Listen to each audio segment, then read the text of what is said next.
Bismillahirrahmanirrahim. Alhamdulillahirrahmanirrahim. Kali ini kita akan membahas kisi-kisi PAI di PTS Ganjil ini.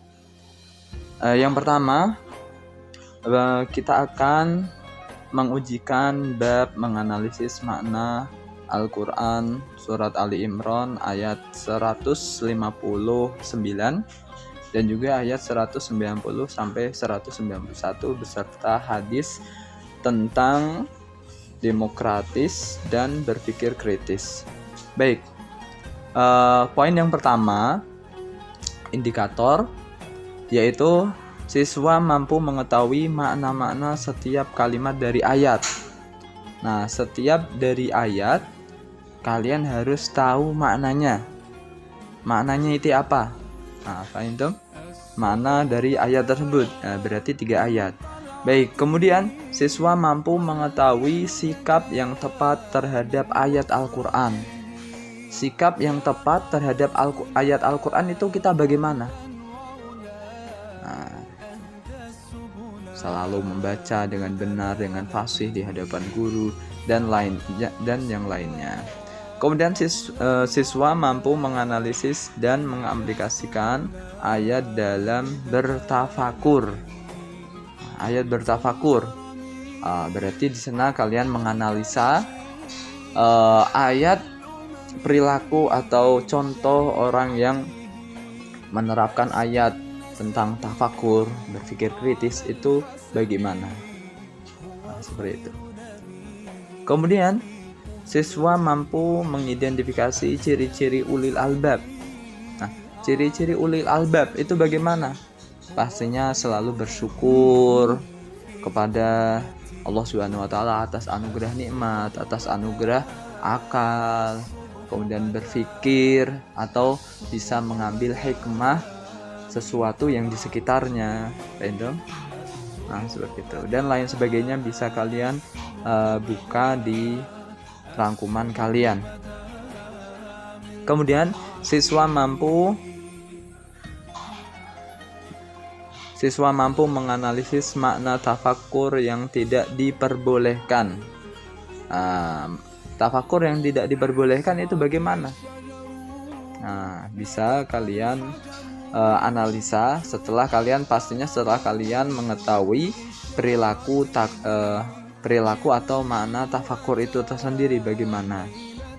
Selanjutnya, siswa mampu menganalisis ciptaan Allah dalam bertafakur. Nah, di sini nanti akan diberikan seperti gambaran atau dikasihkan contoh makhluk Allah Subhanahu wa taala, kemudian kalian harus bertafakur tentang makhluk tersebut kenapa diciptakan. Nah, seperti itu. Baik, kemudian siswa mampu menentukan rawi hadis. Rawi hadis tentang demokratis ya, tentang berdemokrasi atau tentang bermusyawarah. Nah, itu kalian harus tahu rawinya. Di samping kita harus hafal dan memahami hadis, kita juga harus tahu siapa sih perawi hadis tersebut. Baik, kemudian siswa mampu memahami dan menjelaskan cara berdemokrasi. Nah, cara berdemokrasi yang benar itu bagaimana? Nah, berarti kalian harus tahu secara Islam, secara naluri manusia juga seperti itu. Artinya secara naluri manusia tidak bertentangan dengan Islam. Kemudian siswa mampu menjelaskan cara bermusyawarah dalam ajaran Islam. Bagaimana? Pastinya Allah dan Rasulnya sudah menginstruksikan kepada kita ketika kita menghadapi sebuah masalah, sebuah urusan yang bersangkut dengan sosial atau bahkan pribadi, kita harus mengajak orang lain untuk berpikir, untuk bermusyawarah demi mendapatkan keputusan yang baik atau yang cemerlang.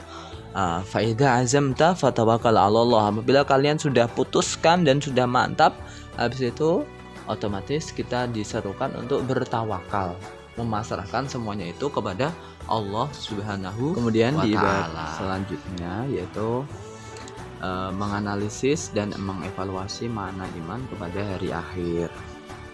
Nah, materinya itu perilaku yang mencerminkan iman kepada hari akhir. Poin pertama, siswa mampu mencermati istilah-istilah hari akhir.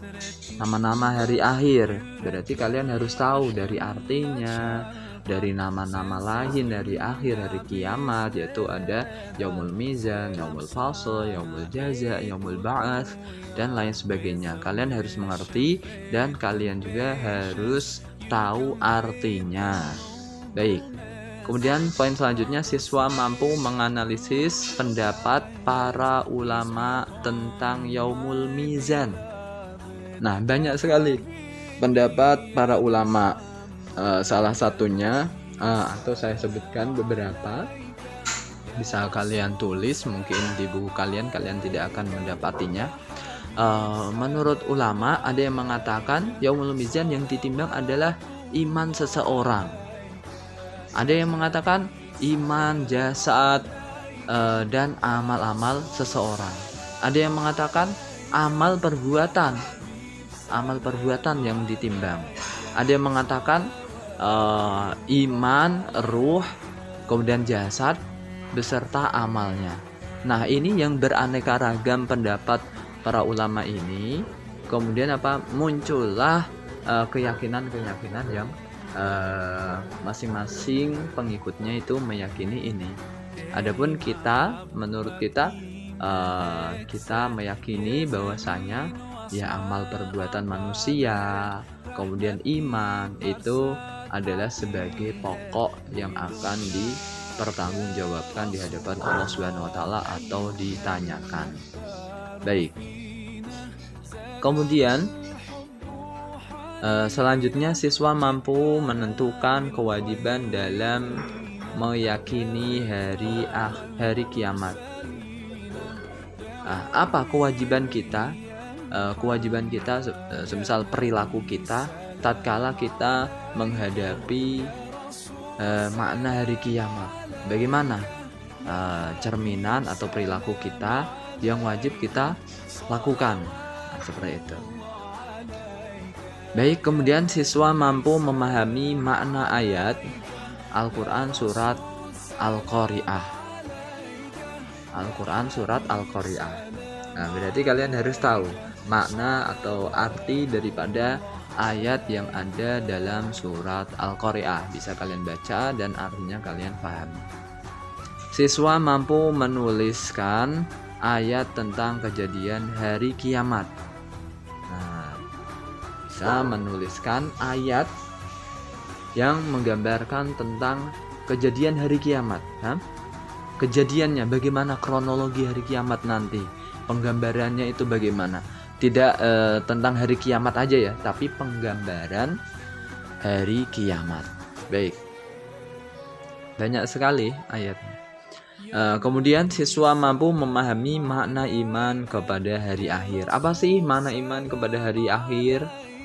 Berarti kalian harus paham. Kemudian siswa dapat memahami perilaku yang mencerminkan kepada hari akhir. Perilaku yang mencerminkan hari akhir itu bagaimana? Pastinya dia itu selalu ingat kepada hari akhir dengan beramal soleh, takut akan Allah Subhanahu wa taala, dan lain sebagainya.